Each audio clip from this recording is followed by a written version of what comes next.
Look, I'd like to thank you all for coming also, and also to acknowledge the Indigenous owners of the land, past and present. I want to actually acknowledge them for a couple of other reasons also, though, because they were actually the first innovators in Australia. They were the first entrepreneurs in Australia. And that's what we forget, that, you know, we didn't start this stuff. It was around a long time before us as part of this process. And so we should acknowledge all types of aspects of what our Indigenous community have done for us. Also like to thank the group of four here, who I'll introduce in a second, but you know, if you haven't noticed, their arm on their left arm is actually somewhat disformed because I actually twisted their arm to actually get them along here tonight. I selectively chose this group of four because this firm is often known for its work in accounting. The truth is this firm does a whole lot of other things. And I actually want to expose some of those other things to this audience and to local government and other sectors through this audience.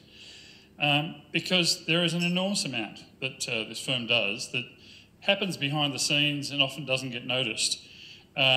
And often isn't understood or appreciated that these are the capabilities that we actually have. So if I start by introducing the team, and then perhaps I'll make a few introductory remarks along the way so that they can leverage off some of those as well. At the far end, despite what the list of attendees says, is Terence, Terence Tay. Terence is the Director of Digital Strategy in the firm. He's working with a number of different private companies, with local government, with water utilities, etc., in terms of assisting them to do the transition towards digitisation and what a digital strategy might mean for them in terms of their agenda and how they actually might position themselves in this new era called the digital strategy era. So Terence is the expert in that space. He comes to the firm from Deloitte, where he also had a similar role and has a lot of experience in this space. So thank you, Terence, for coming along tonight. Give us your insights.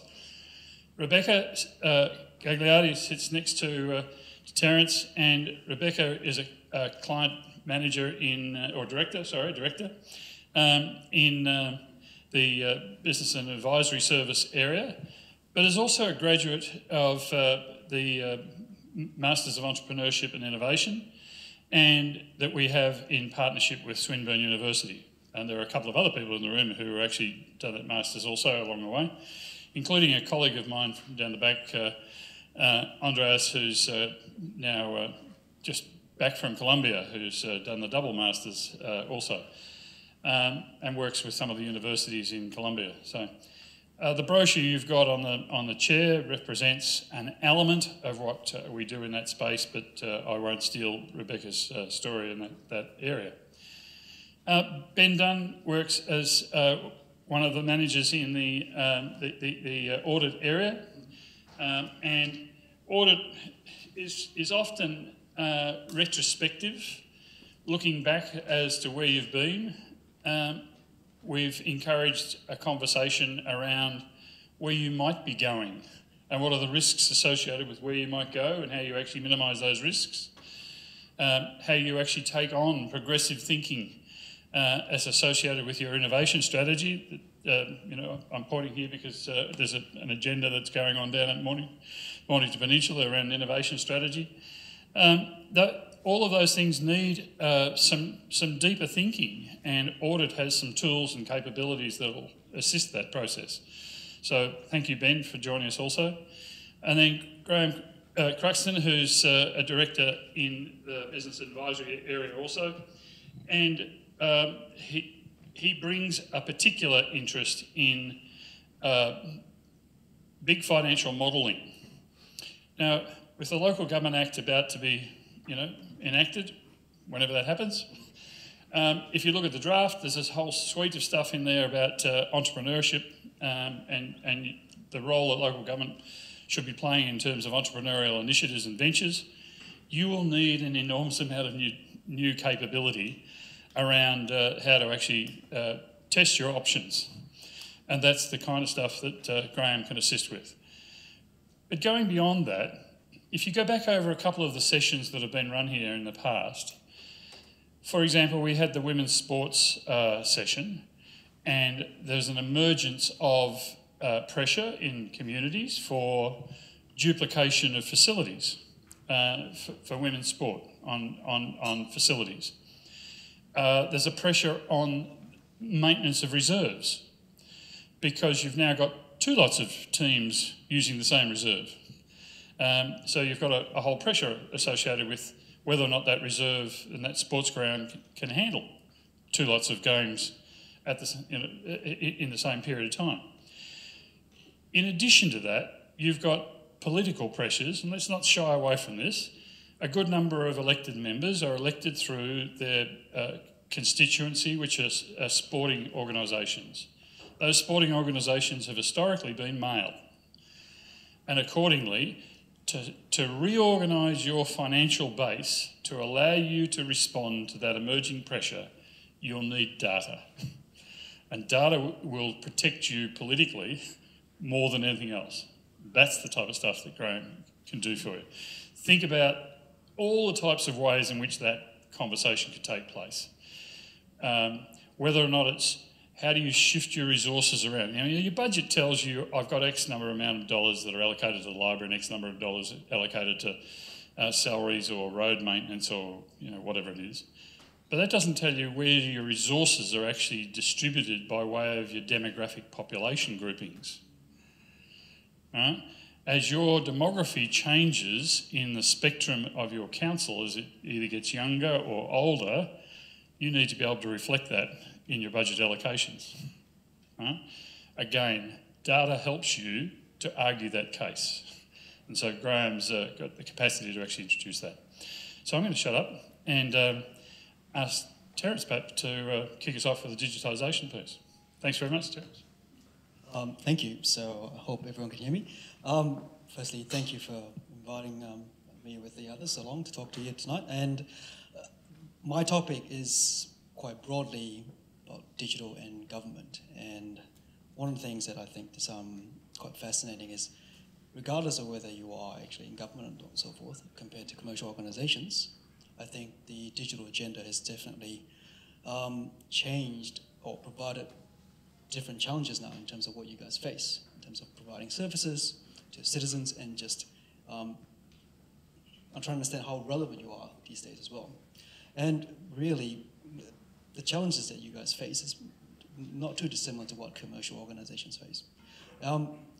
Digital is such a broad topic, and essentially, Frank's asked me, what are some of the key things that would be important to talk about to you guys, especially if we just started with the broad topic of digital. So firstly, what we do is what we say, define what digital means for you. Digital is, can be very simply put towards people thinking about a website or a channel, but essentially customer experience is where you start. Now, digital is not just customer experience. It's a way in which you can actually take digital into your organizations to understand how it can actually improve efficiencies and operations. That's one untapped potential, which a lot of commercial organizations are looking at, and I think for council as well, it would be a very natural place to start. For example, I'm pretty sure you guys have heard about digitizing of transactions. A very simple idea, but what are the implications in terms of what does it mean for citizens? What's the experience? How do I invest in this? What are the enablers I need to have? And ultimately, what is the value it actually brings to the citizens that you serve? These are very large questions, and it's just on one topic. So really, one of the things that we probably say is, be clear about what digital means for you, understand where the priorities are, and look to break that down so that you can understand what the value is. So essentially, that's one really important concept. I was looking for an example to talk about where councils have actually embraced some of these ideas. And the digital ecosystem is incredibly complex, and a lot has evolved. Digital drives a lot of change. A really nice example I think of is the city of Boston. They have thoroughly embraced the whole application ecosystem part of digital.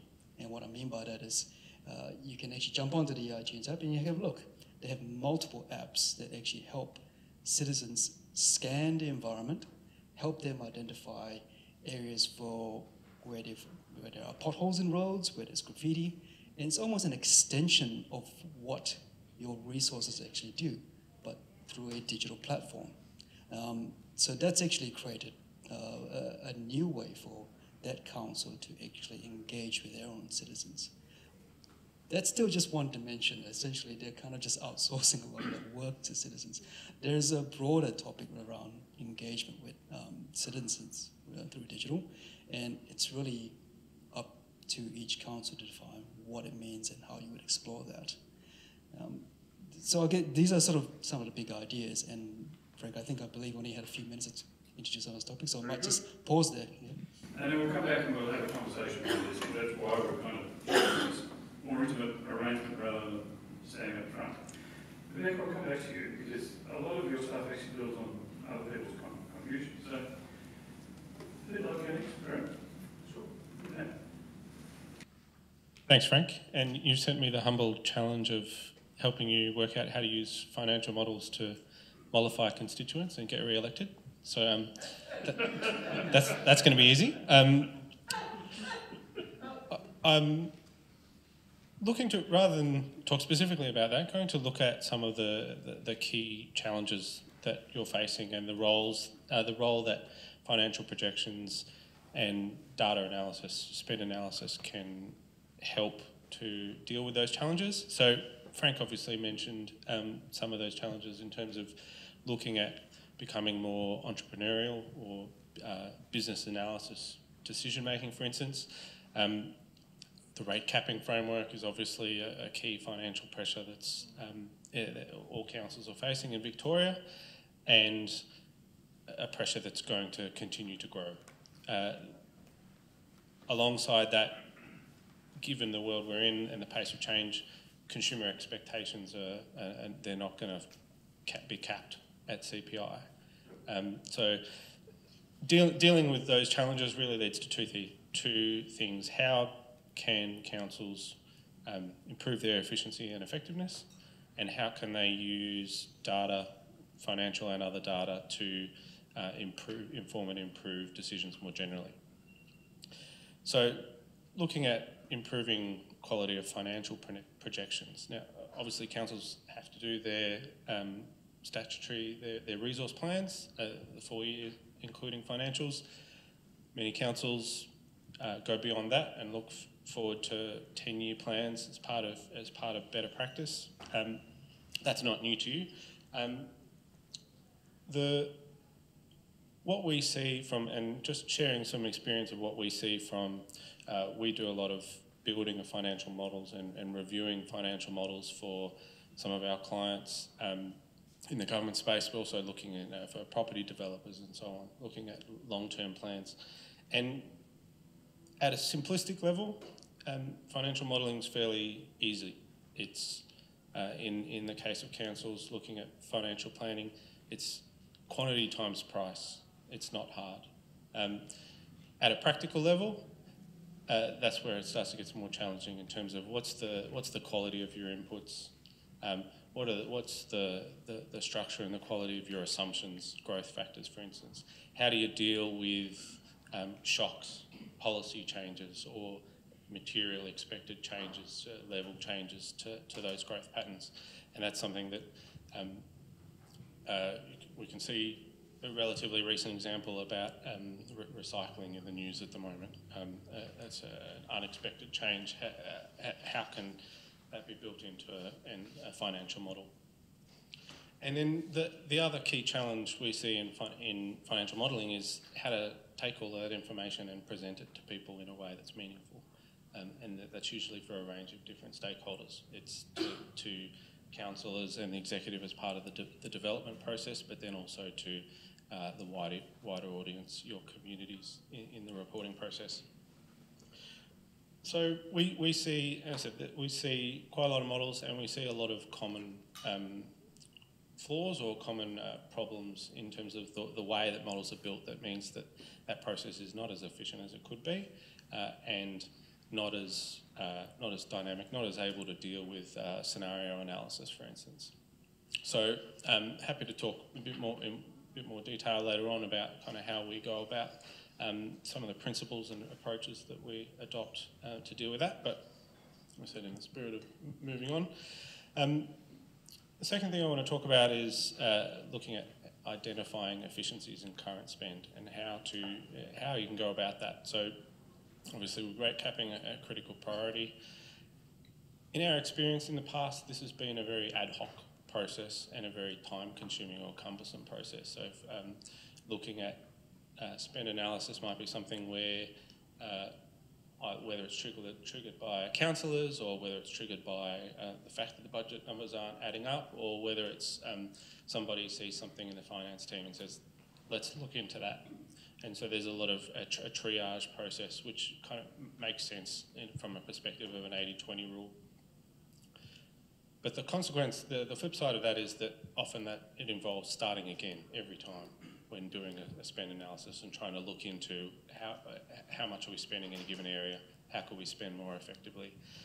So looking at in the modern approach with business intelligence tools, the work that we've done with some government sector clients is actually to build a model that is structured, repeatable, and easily updatable, so you can get a good picture of the entire spend across the organisation over time. As new data comes in from your finance system, you can load in near real time. Like as soon as your data's been QA'd and is approved as correct, it can go into the model and you can see in, as I said, near real time what are the trends in spend. And provide that structured approach also allows multiple different users to drill into that data and engage with that data, using effective visuals and then drilling under the surface to look at where are we spending, who are we spending it with, what business areas in the council are spending that money, how are they spending that? Is it through a contract? Is it through rate card purchases and so on? Getting a really good handle on what your spend looks like from multiple angles, and that's where we see doing combination of sort of that being able to monitor and the transparency of that spend, and then also being able to drill down into that is a really powerful combination to find genuine efficiencies in your spend. The last thing I want to talk about is just more broadly about using data more effectively to improve decision making. So often that's financial data, but not exclusively. So from what we've seen, it's not just true in councils, it's true more broadly, but different businesses and organisations have a varying level of understanding of their cost to serve. How much does it cost the full cost to deliver an activity? For instance, the sporting oval that you've talked about.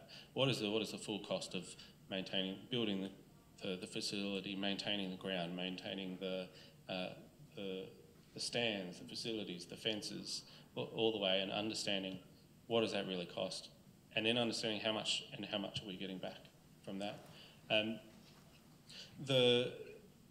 The other key challenge there is understanding how does our cost to serve change with level of service. So if we were to move to collecting garbage twice a week instead of once a week, or once a fortnight instead of once a week, perhaps they're not likely examples, but doing hard rubbish 2 times or 3 times or 1 time a year, or changing the hours at the library. Those are things where for many services, those things have been specifically looked into and you might understand those. But if you look at across the entire suite of services that you provide as a council, do you understand the marginal cost to serve and how that changes with quality? That's going to become incredibly important in the context of if a council's looking to put forward a request under the rate capping framework.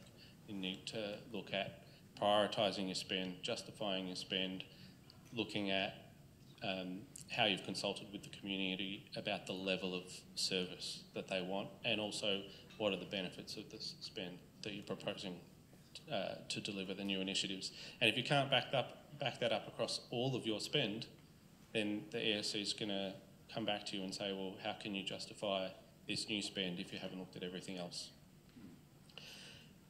So again, I might leave it there. We can come back to any of those aspects in the questions. But thank you. Thanks very much. That's a lot to take in, and there's an enormous capacity there that no doubt is part of your resourcing into the future that maybe you need to actually be thinking about as to how do you actually move forward. Ben, do you want to take up the mantle also? So just to introduce myself again, I'm Ben. I work within our risk services team, which is internal audit. I actually work across quite a number of councils. I think a few attendees here. City of Yarra, Burundara I've worked on as well. We also work across other industries, health, water, education as well. So we have a broad range of experience. I've been asked to talk about effective audit systems.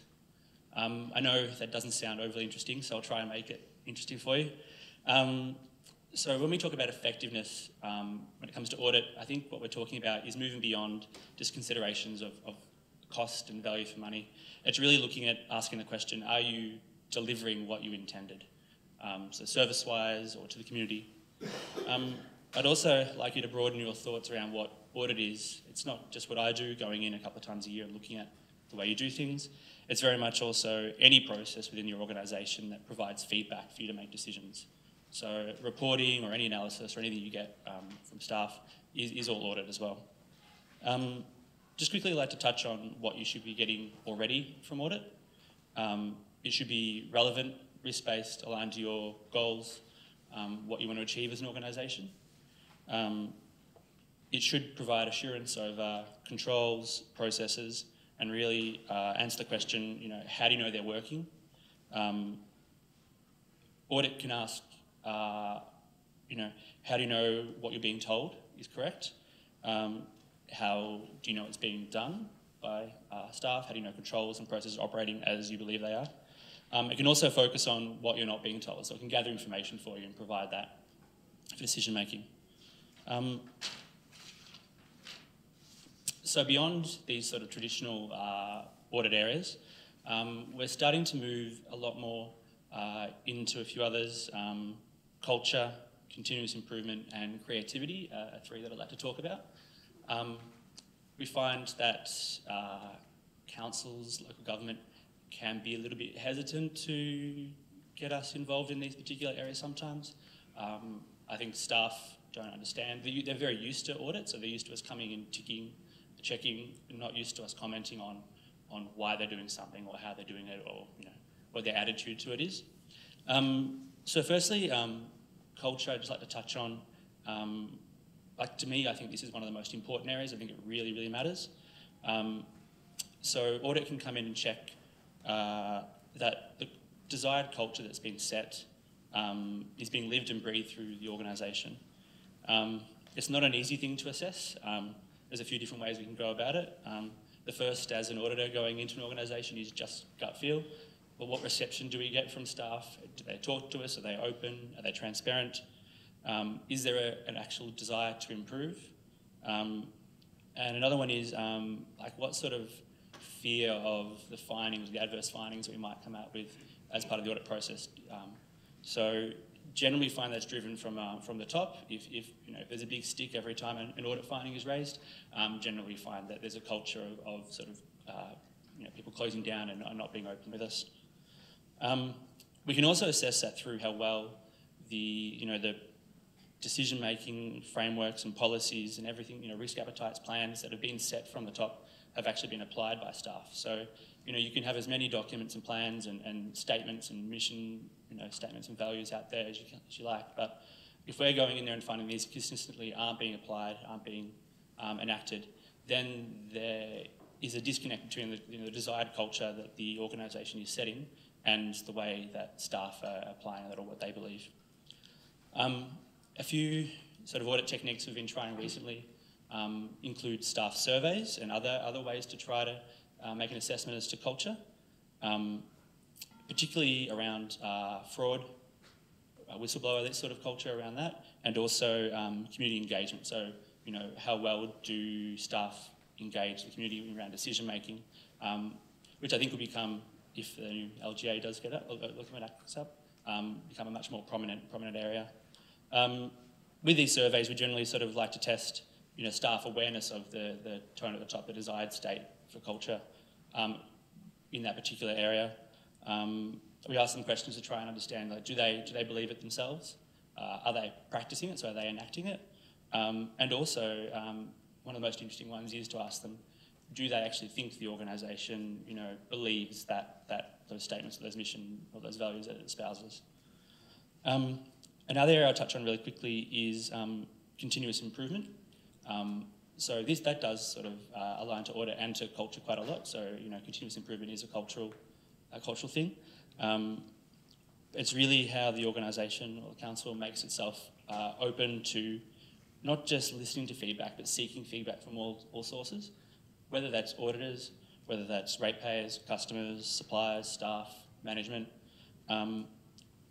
It should be also supported by, you know, data analytics or other, you know, experiences that people provide. I mean, audit can help there. We you know, intrinsically try to help there by sort of making, you know, recommendations, tracking these, seeing how you're going against them. But it can be, you know, even small improvements that you've received from, you know, customer surveys or your feedback on your website, that sort of thing. The third area we are moving towards is looking at audit less around sort of measuring outputs such as KPIs and that sort of thing. You know, it's more around looking at benefits realisation. So, you know, you've got a whole lot of business cases and plans that are being implemented. You can see the pavilion gets built, that's great. It was on time, on budget. But why did you build it? What did you hope to achieve by building this? Was it, you know, greater female participation in sport or something like that? And then did you find that it wasn't built with the facilities that those sports require or something? So it's really making sure that upfront business cases, plans, they're not just about, you know, the output, what you want to build or what you want to provide, but what the intended outcome is. You know, we want to see an increase over the next 10 years in X or Y. This can be very difficult to assess retrospectively if it hasn't been stated up front. So, but I even think even if it hasn't been stated up front, we can generally go back through, you know, minutes and discussions and interviews and find out what was actually set to be, you know, what you wanted to achieve and see whether it was achieved as well. And the last thing, which will also sort of lead on to Rebecca, is creativity. So audit, as I've mentioned before, has moved beyond many of the traditional roles and methodologies that we used to only apply. And I think that thinking and practices in business and government also need to move beyond as well. I suppose in local government and government, one of the areas we try to get creative in is to take a greater customer focus. It's generally or often not front of mind for people working in local government. They've got a process, they've got a form, they want to stamp it, they want to get it out, whatever it is. They're not really thinking about why they're doing it in the end user. I think when I first started with local government, I found it to be, as an outsider, a complete mystery to me. It was baffling, the structure, the way the organisations were structured, trying to find out who to speak to about something. Everyone would send me somewhere else. It seemed bureaucratic and siloed, and I think it is moving beyond that. I think some councils are getting better at being more customer focused, especially in the digital space. You know, websites are sort of saying, what would you like to do, rather than, you know, directing you to a phone number to get a piece of paper to sign a document or something like that. But I still think it's quite difficult to people to understand what services are able to be provided by the council and how you access them. I think an example that I found is that, you know, no one wants to apply for a permit. They want to open a cafe, and, you know, the council's got, you know, very good reasons to have hoops you have to jump through to make sure you do that, but they shouldn't have to go looking in 30 different places and sign a whole lot of documents, pay a whole lot of fees, and as I said, I think we find the digital side is starting to move towards centralising that information, making it easier. But as soon as you go into the offices, the back room, I think you can find that everything is still structured in the same way that it always was and being done the exact same way. You know, someone might have responsibility under the Food Act and they're in a completely different wing of the building and don't speak to the people who look after footpath trading. As a cafe owner, do you care? Probably not, but you need those people talking and helping you. So the way we kind of have approached that is through a, you know, creativity, focusing on users. There's a concept called sort of design thinking and service design.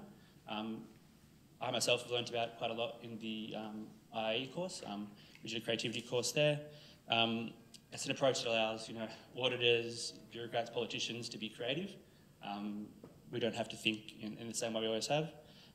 It really focuses on making sure that people designing processes or assessing them sort of empathise with the end users or the customers. Try to think about what their needs and their problems are before they go to, you know, design or structure of the process. Really focuses on trying to come up with new ways and ideas of working, and it's, I think, most important thing for me is it needs you to test these ideas with the customers and fail and be okay with failing and trying again and getting it right, rather than spending, you know, months, years designing something, you know, implementing it and then having it just as bad as everything else you've ever done. So I think for me, the key focus in audit is, for us going forward with local government, is thinking about the end users, the customers, and how we can make sure everything that the council does, the services provide, are focused on them and what they're looking for, rather than on historically how the council has been organised, where the buildings are, where people sit, whatever it is. Thank you. So Frank's asked me today to talk about investing in people, which is definitely a subject that's close to my heart and that I'm passionate about. As Frank mentioned before, I've, during my journey at Pitches, have completed my Masters in Innovation and Entrepreneurship. And I've actually said to a couple of partners in the past that I don't think I would be here today had I not done that that program. It really changed my eyes, how I see things, how I interact with clients, what kind of questions I ask and challenge clients on, even just my framework of the world and possibility and opportunity. So what I'd like to talk about really is, what is the investing in people? What does it entail? Why is it so important for organisations to invest in their people? And what benefits does it have to organisations or to employees?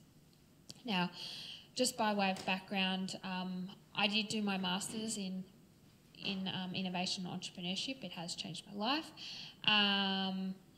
More so recently, since completing that, I've actually been involved internally in our innovation entrepreneurship efforts to formalise how we get ideas, how we capture ideas, and how we actually assess them and then convert them into opportunities here at Pitches, which has been quite an interesting journey. And we had a meeting today, and actually it was, you feel like you take a couple of steps forward and then you take a couple of steps back, and then you might pivot to the right and then pivot to the left, and it's now starting to gain a lot of traction and gives me an insight as to how my customers or my clients think. And, you know, I feel like I've got those skills under my belt to now go ahead and actually convert that into something real life at Pitches. And I wouldn't have those skills had Pitches not given me the opportunity to be involved in that program. So investing in people is a topic that is close to my heart. Now, what do I actually mean by when I say investing in people? You know, do I mean things like table tennis tables, you know, a rad kitchen, you get 20% of your time off, like Google and Facebook. It's not really what I'm talking about, but mine is more the opportunity to learn, to grow, to practice unlearning. Ben, you talked about learning to fail and being okay with that and testing things and trying it. You know, we learn what doesn't work, and then how do we change it and keep going and pivot to the other side, and those types of things. And also really just to, you know, invest in people by giving them the opportunity to have a shared consciousness with the organisation. Understand really what the organisation is trying to do, why they're trying to do it. Because if you're a frontline employee and you've got those skills, or had the opportunity and chance to develop those skills under your belt, you're more likely to be a problem identifier before something goes wrong, and also be a problem solver, which the impact to businesses or organisations can be astronomical in that the opportunities that you can bring along to the business. You know, why is this so important to organisations in investing in people? You know, we live in a complex world. You know, everything changes. Our environment is constantly changing, and the rate and pace that things change at is ever increasing. You know, life's not simple anymore. It's becoming more complex. We're so connected. Our access to information, how do we cut through information? There's so much noise. People's attention spans are, I think that the data is it used to be 60 seconds that people would listen to what you're saying, and now it's down to under 20. You know, you see most people texting, you're on the train and everyone's texting each other. I think households sometimes these days, they're sitting here, there, texting each other, and it's like, why are you not having conversation with each other? You know, our world, we've got a growing culture of instant gratification. People want things now, yesterday. Come on, hurry up. You know, how many times does someone send you an email and then they're over at your desk saying, did you read my email? And you're like, what email? They expect, people want things, you know, in a quicker fashion. That impacts the way we live, the way we work, how we interact with each other and behave. You know, and then you think about, what does that mean for organisations, for us in 2 years, in 5 years, in 10 years? What does what business will we be in? Where will our customers be? What will our employees be doing? You know, how do we interact with our employees? Where will they be working? What will they be doing? You know, how will we communicate with them? You take the rate, the changes in technology these days. They're talking about driverless cars. You think about what that can do for us. People's houses are becoming smaller. There's no backyards. People's living in smaller either apartments or units, and there's no backyards. You think about, okay, well, if you've got a family and kids, where do you go for entertainment? Where do you go for sports and recreation? That changes the way we interact with each other. You know, we need to have more recreation. You think about then shopping centres, like with online digital shopping. What's the future of shopping centres going to look like? Why do people go to shopping centres if they can, you know, buy online? And then you go, well, if there's no shopping centres, what are they going to do with the land? Or maybe we go to shopping centres for entertainment, for kids' parties and all that type of stuff. So it really does open and broaden when you think in those terms of what will the world look like?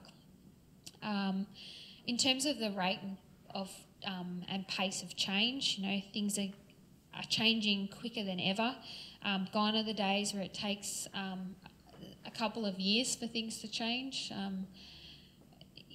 By now, we pretty much learned something, and by the time you learnt it, it's time to unlearn it and learn something new. Like, how many different apps are there, or technology changes that happen, and you're like, oh, now I've got to learn that thing again now.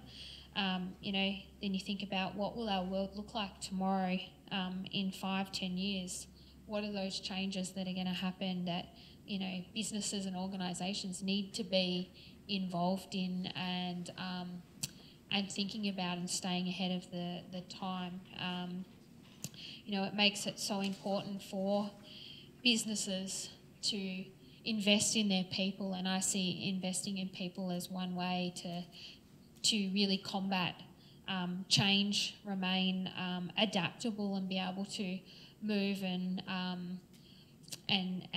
dance where they need to. You know, we need people to be problem identifiers and solvers, the guys who are at the front line. You know, you think about the power of leveraging off those frontline employees.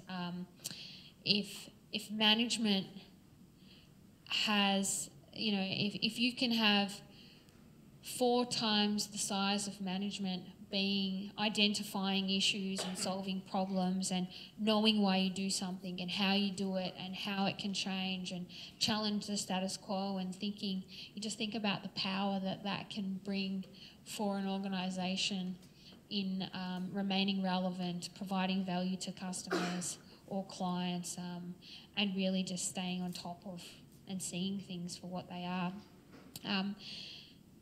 In terms of some benefits for employees, you flip it over. It's not just about the organisation. The employees, they find ways to remain relevant by having the opportunity to learn new stuff. They remain relevant and have the skills to combat the jobs that are required in the future. You think about it, as you get older and older, it gets harder and harder to change, and we're living in a world where there is constant change.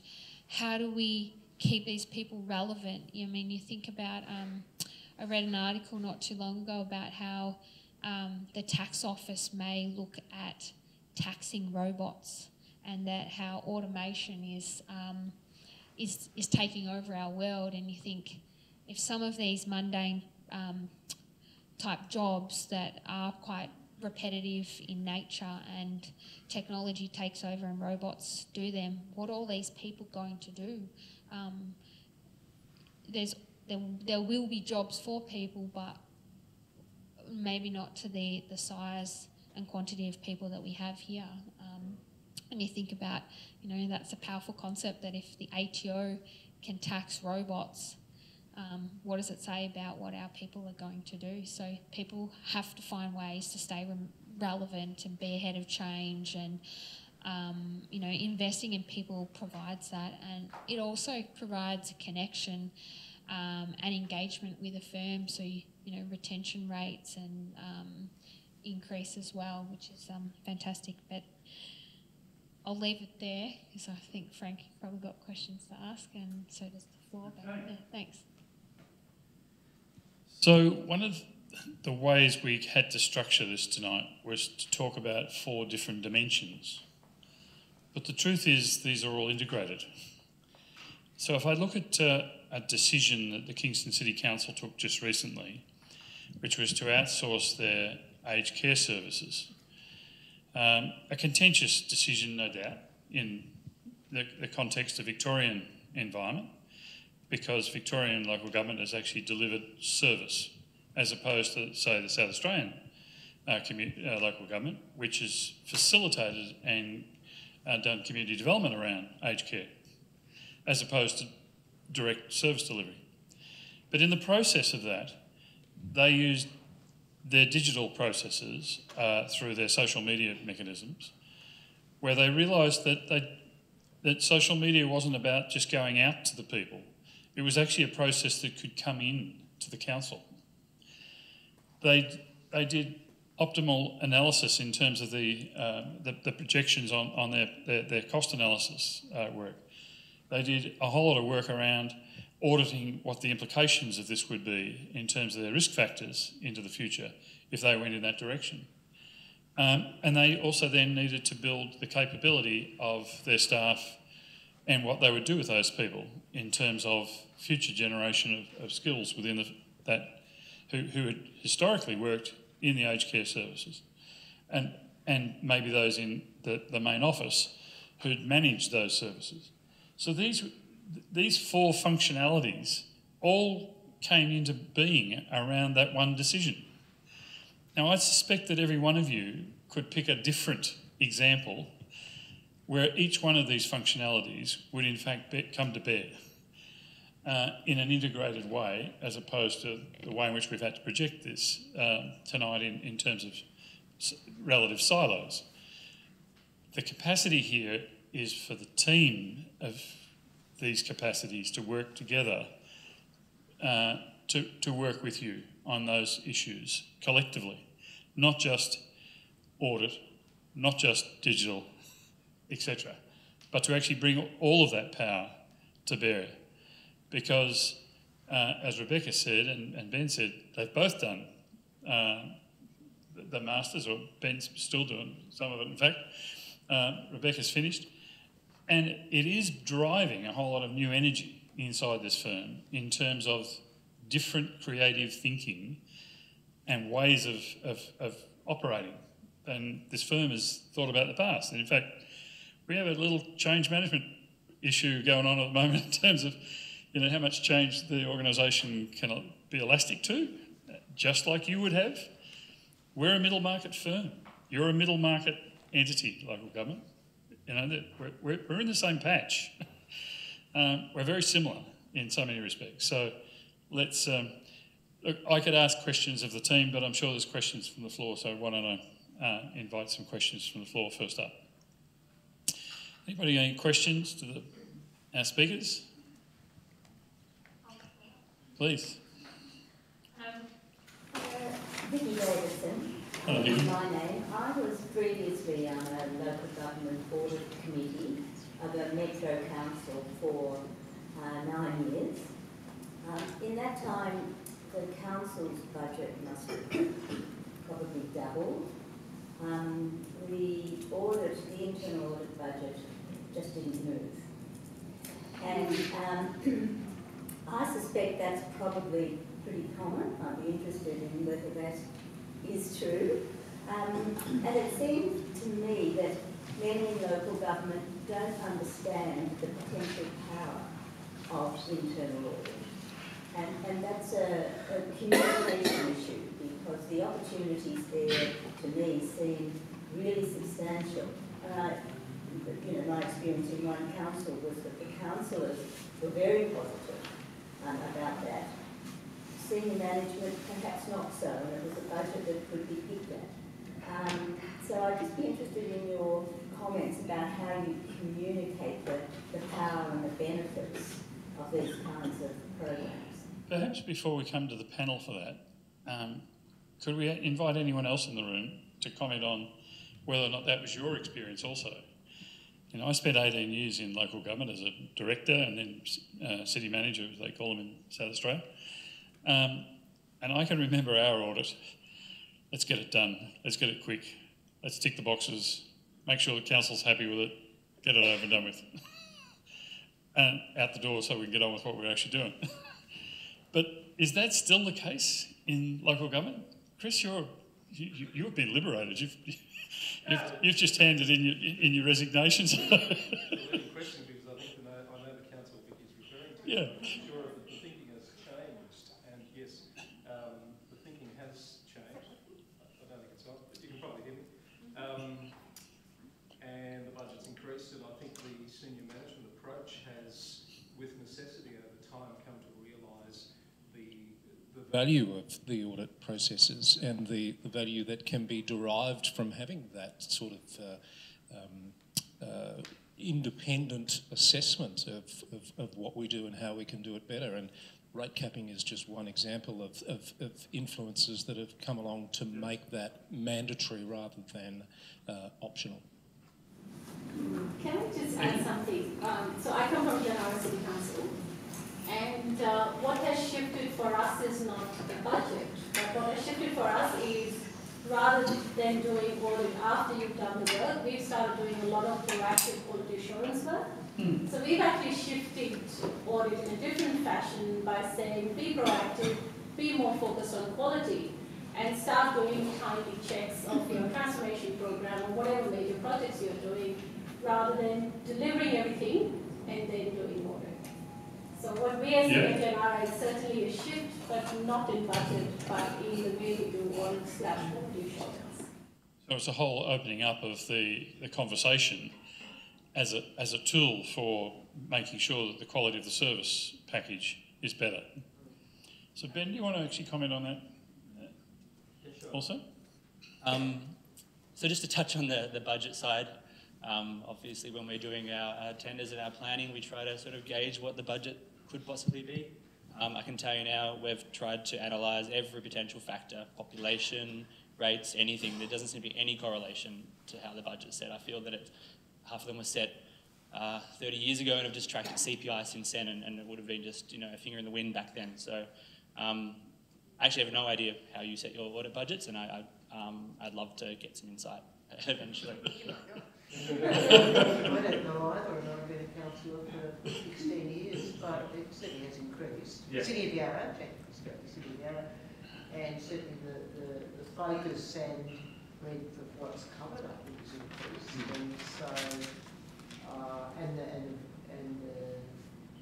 the view of auditors, or I think someone mentioned about being fearful of audit and so on. I think it's welcome that this is a way of giving added insights in what we do, and that's the focus from councillors and our executives. So I don't see a dichotomy between what was said earlier about councils appreciating audit, but being on the staff being different. I think it's a common view, certainly in my municipality, but I better find out after 16 years, but find out how it changes.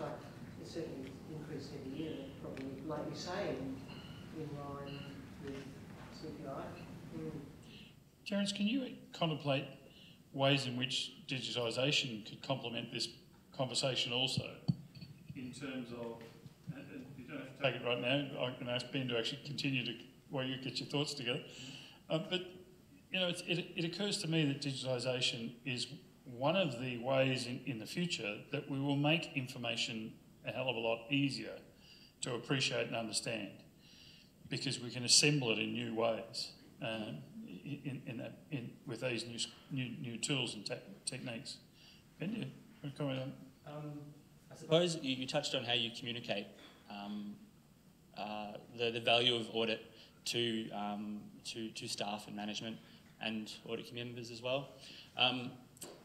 I suppose it's really just, like, to begin with, it's people's experience with audit. I think people come in with a lot of preconceived ideas about what it's going to involve and what they're going to get out of it. So I suppose we're very upfront. We like to partner with the people who are involved in our audit. As I said, it's if they've got preconceived notions of what it's going to involve, it can be very, very difficult to change their mind. I suppose one of the things we do try and communicate early and practice is I'm quite happy to write an audit report that has no findings in it if everything's going well. I'm also quite happy to, and we've moved towards writing reports where we might raise one or two major issues, but we're not going to sit there, particularly from a risk point of view, and pick at the way people do their work and like, what's the point of having an argument over 16 minor issues when all I know is that the one major one that I've raised, they're going to do their best to close it out in the shortest time with the least effort because they didn't engage with the process. I'd rather forget all the other issues, or at least maybe flag them, but roll them into another finding, and really focus on when we come back and do our follow-up in a year or two's time to make sure they've really, really got to the heart of the issue that we raised in the first place. So, that one or two major things that come out of the audit, and often that experience, and if it's then communicated widely throughout the organisation, that audit wasn't so bad, they only gave us one finding, it actually helped us. That I think is the most valuable way of communicating the value. Hi, my name is Julia Steele. I'm not affiliated with a local council, but until recently I was the head of digitisation at Telstra, so I came along to get the other end of the spectrum of challenge. If you Google skill shortages audit, there's hardly anything that comes up. If you Google skills shortages data science, it's one of the highest in-demand roles in Australia right now, because the CEOs, it doesn't matter whether you're on private or local government, people are starting to understand the power of insights about your business, your customers, your communities, your costs. Right, so that's the business case for what we used to call audit, but it needs to pivot and head in a direction of data-driven insights, customer-informed growth. You know, there is a learning and a compliance aspect to it. There's many orders worked, there's many orders didn't. Right, there's still an audit and a Q&A angle that stays true, but it goes back to what the first gentleman said around, sorry, I can't remember your name, around Terence.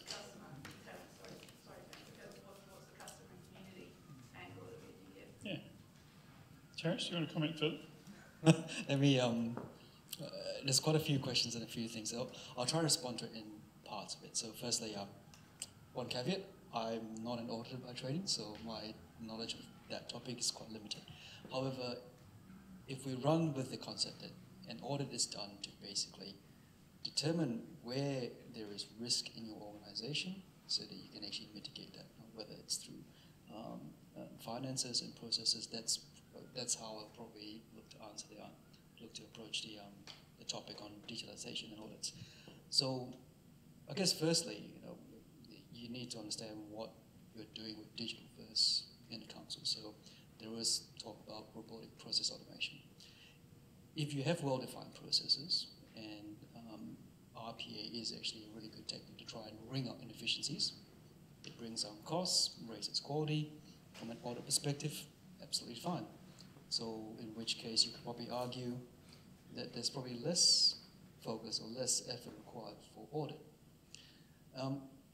The one thing about digital is things change a lot in the digital age. So take, for example, social media. Previously, when I walked into a council to try and resolve something, if it wasn't done quickly, or if it wasn't done well, or it wasn't just done to my expectations, my frustrations would probably be quite isolated towards me getting very angry, breaking something in the lobby, heading out, and then just going home and tell my wife and friends, right?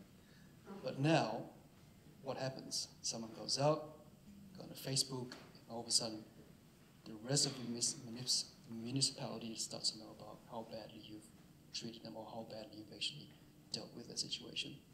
So that represents a very different way of actually engaging with the community. No one's really got the right answer there. How does audit actually determine where the risks are? Now that's a new thing. So I think from my perspective, and it's just from a very limited point of view, internal audit's important. I think the scope of it is going to continually change.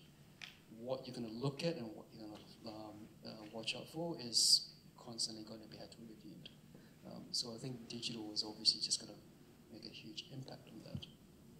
So I hope that sort of gives a perspective on it. Let's change direction a bit more. And is there another question from the floor?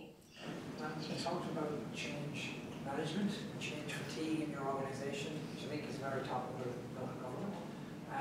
What's been your biggest challenge with that change fatigue, and what have you done to try and turn it around and fix it?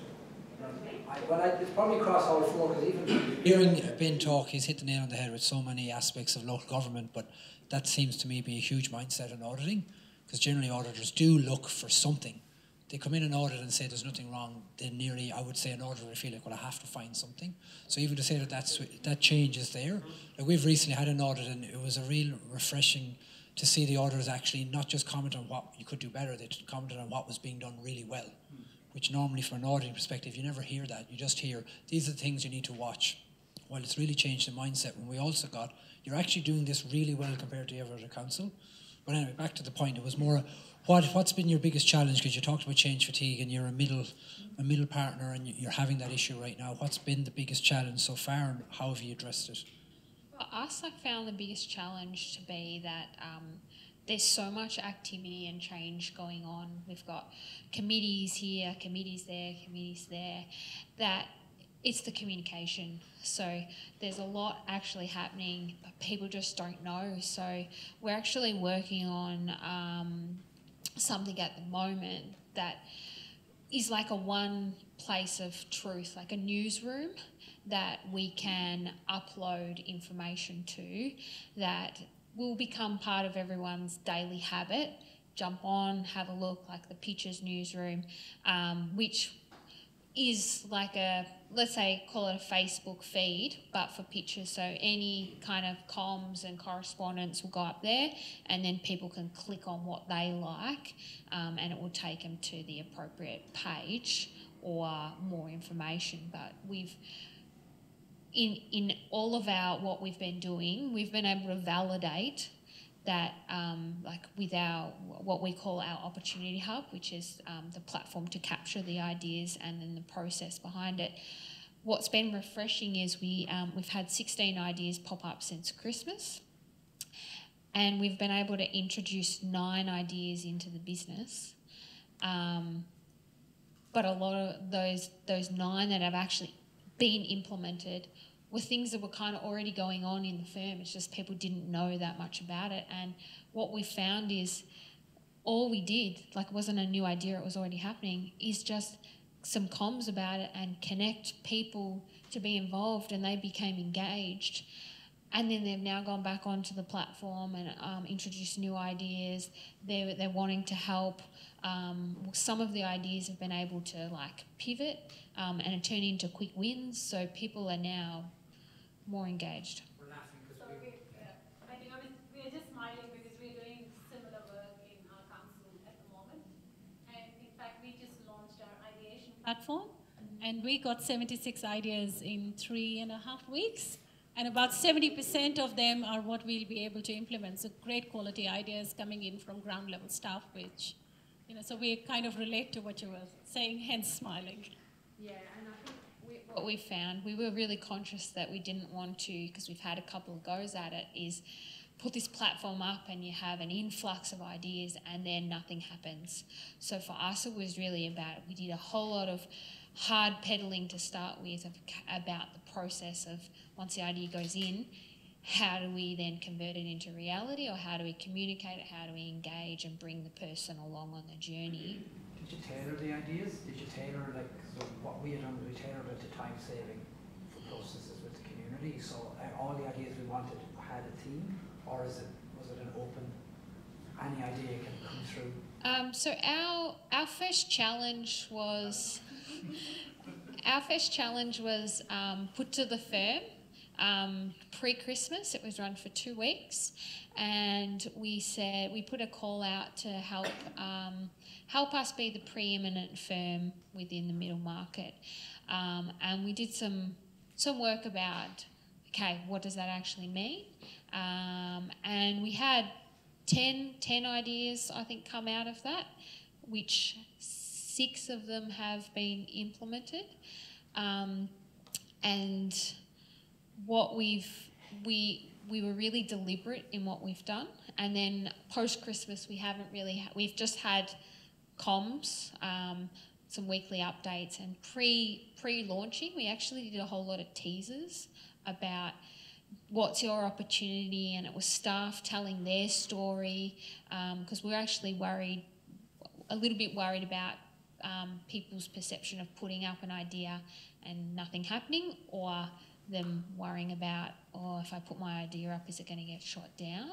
And to date, people have played, and it's been fantastic, and people have continued to play even though we haven't done more challenges. So we've been kind of watching and observing what is happening to close our feedback loop, to collect data, even though it's been manual type data. But we're about to release our second challenge, and that is quite specific and targeted. to just generate awareness and reoccurring behaviour. So, and our view is that once we get it become a consistent behaviour and process of people, then hopefully over time you have to run less challenges and people will just naturally put their ideas up.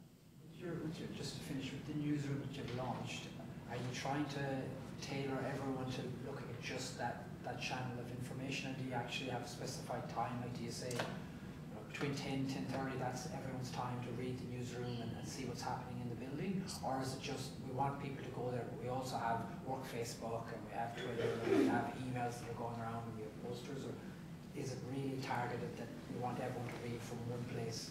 So it's something that we're working on. I believe it should be launched in a phased approach at the end of April.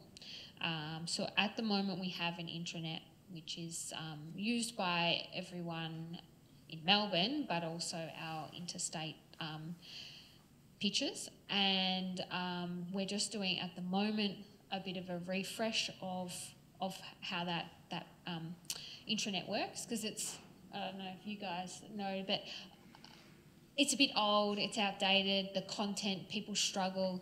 Like, I know I look at it all the time, but I don't trust the content that's on there. So our comms girls are really working hard in making sure that it's a bit of a pull and a push approach, that we're getting enough content on there. The newsroom will be the constant source.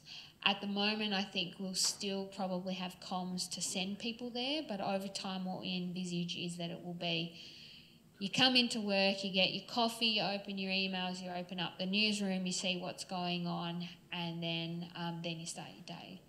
I ask a follow-on question, because I think it's actually a really, we were having quite a long dialogue beforehand, and the one thing I see a lot of people struggling with is digital adoption. And we've got, particularly in the local government, CEOs and councils with tight budgets, that are CEOs that are still quite risk averse. So anything that they do bet on, like a new portal, a new app, they're going to want to see a return quite quickly, and that's a return from employees and a return from the community, whether that's financial or non-financial. So where do you think the path is in the 4 aspects of what you've talked about, which really addresses that adoption piece? Because the best digital solution in the world is worthless if it doesn't get the X number of people using it. Terence, do you want to talk about research we do? So yes,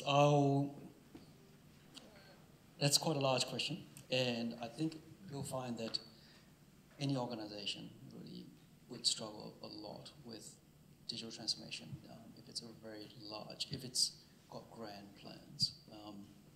For digital transformation to work well, a few things need to be in place. I think, firstly, leadership need to be fully committed to that. I'm talking even, so yep. I know it's a big question, but even if I was to continue the example that we are on, councils invested in refreshing their website. That's an example that we were talking about before. What is the community adoption strategy to warrant the investment in the website? Okay. That's the sort of real tangible, right, CEO type decision. Do I spend $500,000 doing this website, or $100,000 doing this website, or do I invest it in the roads down the street that need, slightly extreme example? So quite typically, if you take a customer-centric approach, you would actually need to understand exactly what the customer or the citizen in this case really do value. I can't say, for example, what happens in your context, but if you did invest in a website that was meant to make lives better for the users, you need to be very clear about who the users are. If the users are the community, who within the community is meant to interact with the website and what are they meant to do with it? If they do interact and engage with it, what is the offsetting effect? If you are digitizing transactions and the website is the only channel you want them to do that, does that take people away from lining up in the council to actually do what they used to do? That's the that's yeah. that's the challenge, and it doesn't matter Yeah. who I've worked with. Getting people to change their behaviour Yep. is incredibly difficult. So Yep. at Telstra, we launched a whole portal Mhm. with the premise that, Yep. on the premise that it would reduce the number of calls to the call centre, because number of calls to Telstra, whoever's a Telstra customer knows you have to wait longer. Right, so the business case was sound, but we could not change people's behaviour from calling Telstra. So in that particular case, did you understand why the customers didn't change their behaviours? Was there something in the portal that still wasn't actually working for them? Like what specific was that? But that's it's not why they didn't do it. It's how do you proactively. So rather than waiting for it to happen, it's a bit like the proactive audit. How do you ensure that they will? That's. What's your advice on how would you ensure you do get that channel shift, which is another big So I aspect guess, of our- firstly, remember this, right? People are not robots. They're not going to mechanically change and optimize a decision just because there is something better. There is still the human condition. I mean, how long did it take for our parents or grandparents to switch over to smartphones? You know, like it was essentially the same thing. If they have, yeah. So I guess, firstly, we all need to go into this in a very mature way, understand that, it is come down to behaviors, and you can't really predict everyone's behavior. There is no magical formula that says, if I create a website with these particular specifications and has these particular size buttons, I will guarantee a 37% conversion. There is no such thing. Facebook doesn't even work like that. The premise around digital is actually understanding, if I can do something better with technology and it relieves resources of another physical channel, then typically what you do is you would baseline what actually happens. If I'm getting 100 people coming through each day to actually, so I'm running through a bank, if I have 100 people coming through the door each day to actually do a particular transaction, creating a website that would actually transfer this, channel shift this, should approximately range between 40 to 60%. Tomorrow it might be 10%, right? The next day it might be 5%. Now, the adoption rates will change based on a multitude of factors. Who actually knows what it is, why it's actually better, who's actually going to guide me in shifting it. And these are all very natural human things. Just the other day, we changed conflicts. Do you know how long it took for my kids to actually shift from one brand to the other? And I mean, it was just, these are things that you can't actually predict, but the thing is, the big thing around what Rebecca's saying is that change management is an important component. And the magnitude of change is dependent on who you've got in your community and how well you're actually managing that change. If you build a new website, don't tell anyone what's different, and you expect things to change overnight, it's not going to happen. So I don't really have an answer for you. Yeah, and I think that's probably where my advice is, if you're actually talking to the CEO of the council, just help them understand digital transformation is not a mechanical equation. No. Nothing works like that. So, and it's always a sliding scale. It right? is. And that's the trick. Yeah. That when there's high expectations, yeah. right? And the So, digitization is kind of being put up on this solution. So here's something to think about, right? If you really do want to change behaviors and you're trying to look for all the different levers, in the commercial world, they use pricing as a lever to change behaviors. So The Economist, for example, they actually ran an experiment. They said, we will now provide people with 3 different options to subscribe. We're going to pay X amount to actually get a physical copy, you're going to pay Y amount to get a digital copy, and you're going to pay Z amount to actually get a paper and digital copy. Now, I don't remember the prices, but essentially they structured in such a way that it made, obviously the digital one very attractive, but they made the physical and digital one even more attractive, purely because they were playing with an experiment to understand what happens with people when they actually do change the perception of value. Now, that's probably one thing you could probably do if you said, I don't know, and I am probably going to overextend myself in this example, but if rates cost $1,000 a year, coming in through the door will cost you $1,000 a year. If you pay it online, you will pay $850.